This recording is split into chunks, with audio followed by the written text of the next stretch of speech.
आपने ये बातें तो सुनी होंगी कि एक दिन प्रलय आएगी।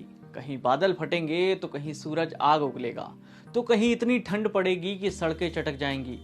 लेकिन अब ये सब असलियत में हो रहा है। देश ही नहीं, दुनिया भर में मौसम तबाही मचा रहा है।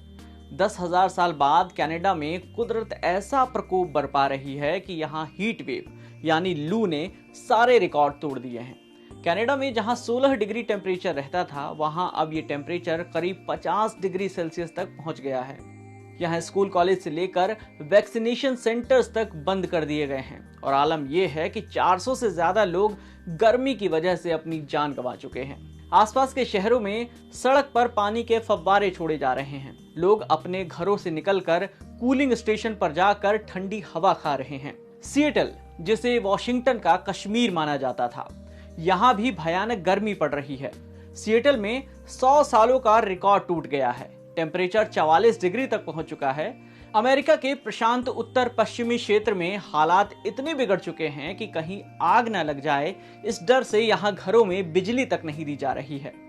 गर्मी में सबसे पहले इंसान कूलर या एसी ऑन करता है, लेकिन यहाँ 2.25 लाख लोग ऐसे हैं जो बिजली कटौती का सामना कर रहे हैं। कैलिफोर्निया के बॉर्डर पर करीब 1700 एकड़ के जंगल में आग लगी हुई है और यहाँ ये पिछले 2-3 सालों से लगातार हो रहा है। अब सवाल ये है कि क्या ये मामला सीधा ग्लोबल वार्मिंग से जुड़ा है? दुनिया के अलग अलग हिस्सों में प्रकृति को इंसान जो नुकसान पहुंचा रहे हैं, वही इन सब के लिए जिम्मेदार है? तो जवाब है हाँ, बिल्कुल। साल 1900 की तुलना में फिलहाल धरती का पारा 2 डिग्री के आसपास बढ़ गया है। पूरी दुनिया लगातार गर्म होती जा रही है। हम एक्सट्रीम वेदर कंडीशन की ओर बढ़ रहे हैं। हालांकि कनाडा और अमेरिका की मौजूदा घटनाओं की एक बड़ी वजह पश्चिमी अमेरिका का सूखा भी है। सूखे के वक्त सूरज की रोशनी सीधी धरती को गर्म करती है। इस क्षेत्र में जब सामान्य हवा भी चलती है तो वो लू बन जाती है। मौसम में आ रहे बदलाव से पूर्वी यूरोप भी परेशान है। इस साल पूर्वी यूरोप के देश हंगरी, सर्बिया और यूक्रेन तप रहे हैं। द गार्जियन में छपी एक स्टडी कहती है कि क्लाइमेट चेंज का असर है।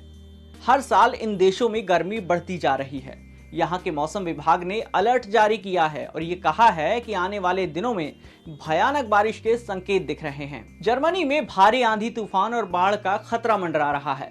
मौसम वैज्ञानिक रिचर्ड बैन कहते हैं कि जर्मनी का मौसम बीते 10 सालों में एक्सट्रीम वेदर कंडीशन की ओर बढ़ गया है।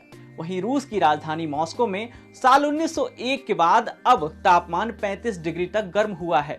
वहीं साइबेरिया का तापमान 30 डिग्री पर पहुंच गया है। कहीं गर्मी का प्रकोप है तो कहीं ठंड ने लोगों की नींद उड़ा दी है। न्यूजीलैंड में इतनी ठंड पड़ रही है कि राजधानी में आपातकाल लगा दिया गया है। जून के आखिरी हफ्ते और जुलाई के शुरुआती 2 दिनों में न्यूजीलैंड में 8 इंच से ज्यादा बर्फ पड़ी। 55 साल बाद न्यूजीलैंड का तापमान जून जुलाई में -4 डिग्री तक पहुंचा है। इस वक्त यहाँ का औसतन तापमान जो है वो 11 से 15 डिग्री होता है। दुनिया भर में ग्लोबल वार्मिंग का असर सबसे पहले अंटार्कटिका में दिखता है। वहां कभी इतनी ठंड पड़ रही है कि आर्कटिक ब्लास्ट हो रहा है और कभी रिकॉर्ड गर्मी। अंटार्कटिका महासागर का औसतन तापमान -80 डिग्री होता है।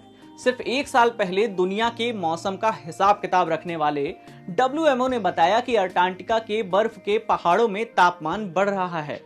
1983 के 19.8 डिग्री तापमान के बाद 2020 में पहली बार यहाँ तापमान 20 डिग्री तक पहुंच गया है।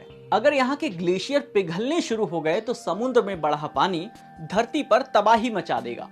तो देखिए, जानिए और समझिए कि आप और हम कैसे कम से कम इस धरती पर बोझ बने कि अपनी धरती का जीवन बढ़ा पाएं।